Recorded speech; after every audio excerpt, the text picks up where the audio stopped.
لیکن میرا منشا ہرگز ہرگز ہرگز قرآن مجید کی توہین نہیں ہے، کیونکہ میرا پورا بیان قرآن کی تصدیق پہ ہو رہا ہے، قرآن کی صداقت پہ ہو رہا ہے. اس کا ایک ایک لفظ جو ہے وہ لوح محفوظ میں محفوظ ہے، اور اسی کے مطابق لکھا گیا، اسی کے مطابق پڑھا گیا، اور اللہ کی ذات سے نکلا ہوا کلام ہے.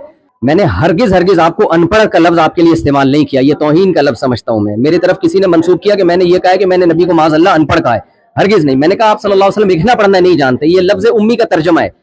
میں سمجھتا ہوں کہ اگر کسی کو یہ میرے لفظ سے یہ لگا ہے کہ میں نے سید الانبیاء صلی اللہ علیہ وسلم کی توہین کی ہے تو میں اس سے بھی معذرت چاہتا ہوں.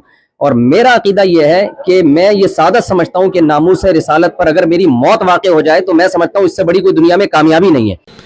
دوسری طرف جب قرآن کریم کے الفاظ نازل ہو رہے ہوتے تھے تو رسول کریم سرور عالم صلی اللہ علیہ وسلم کو یہ فکر ہوتی تھی کہ یہ وحی کے کلمات ہیں، قرآن کریم کے کلمات ہیں، یہ کہیں میں بھول نہ جاؤں. لہذا ادھر جبریل امین علیہ السلام قرآن کریم کی تلاوت فرما رہے ہیں اور ادھر نبی کریم صلی اللہ علیہ وسلم ساتھ ساتھ اس کو دہراتے جا رہے ہیں کہ ان میں سے کوئی لفظ مجھ سے بھول نہ جائے. تو دوہری مشقت، ایک وحی کی بذات خود مشقت اور ایک اس قرآن کریم کو اپنے حافظے میں محفوظ کرنے کی مشقت. تو اللہ تبارک و تعالیٰ نے وحی نازل کرتے کرتے کرتے سورہ قیامہ کی، جس میں قیامت کے احوال بیان فرمائے اللہ تبارک و تعالیٰ نے، این اس کے درمیان جب دیکھا کہ میرے پیارے محبوب کو مشقت ہو رہی ہے یاد کرنے میں، تو آپ کو تسلی دی کہ لا تحرک بہ لسانک لتعجل بہ. اے میرے محبوب، تم اپنی زبان کو حرکت دینے کی تکلف نہ کرو کہ جلدی جلدی یاد کرنے کی کوشش کرو. تم اس فکر کو چھوڑ دو کہ یہ تمہیں بھول نہ جائے. اپنی زبان کو حرکت نہ دو، جلدی کرنے کے لیے اور یاد کرنے کے لیے حرکت نہ دو، بس سنتے رہو. کیوں؟ ان علینا جمعہ وقرآنہ. یہ جو تمہارے ذہن پر ایک بوجھ ہے کہ میں کیسے یاد کروں گا، بعض اوقات ایک مرتبہ سورہ انعام کے بارے میں آتا ہے کہ پوری سورہ انعام، اتنی طویل سورت جو ایک پارے سے زیادہ کے پر مشتمل ہے، اکٹھی نازل ہوئی تھی.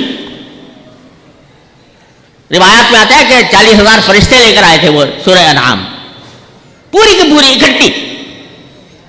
تو آپ کو اگر یاد کرنے کا بھی مسئلہ ہوتا تو ادھر وہ وحی کے نزول کی شدت ہے اور ادھر اتنی بڑی سورت کو یاد کرنے کی شدت ہے. تو اللہ تعالیٰ نے فرمایا میرے محبوب تم اپنی زبان کو حرکت دے کر جلدی جلدی یاد کرنے کی کوشش نہ کرو.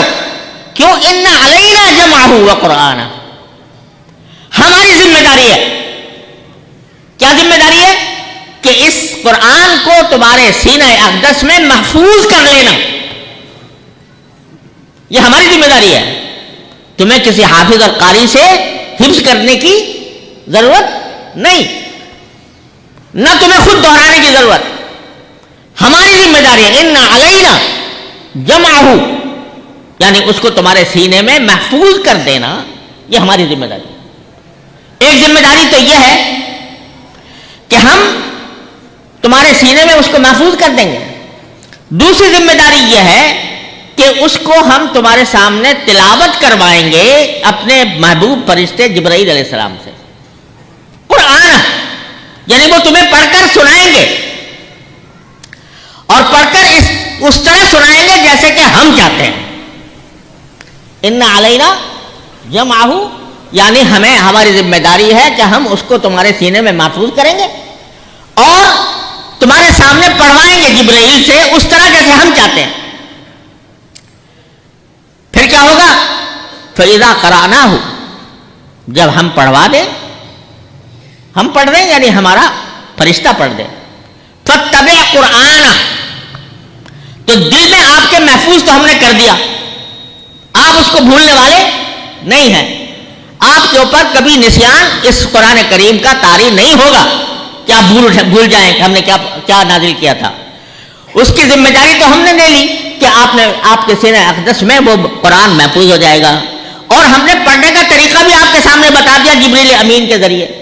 جب ہم نے پڑھنے کا طریقہ بتا دیا تو پھر فَاتَّبِعْ قُرْآنَهُ، جس طریقے سے جبریل امین نے تمہارے سامنے پڑھا تھا اسی طریقے کا اتباع تم بھی کرو. قرآن کریم کو تو اسی طرح پڑھو جس طرح تمہارے سامنے جبریل امین نے پڑھا تھا.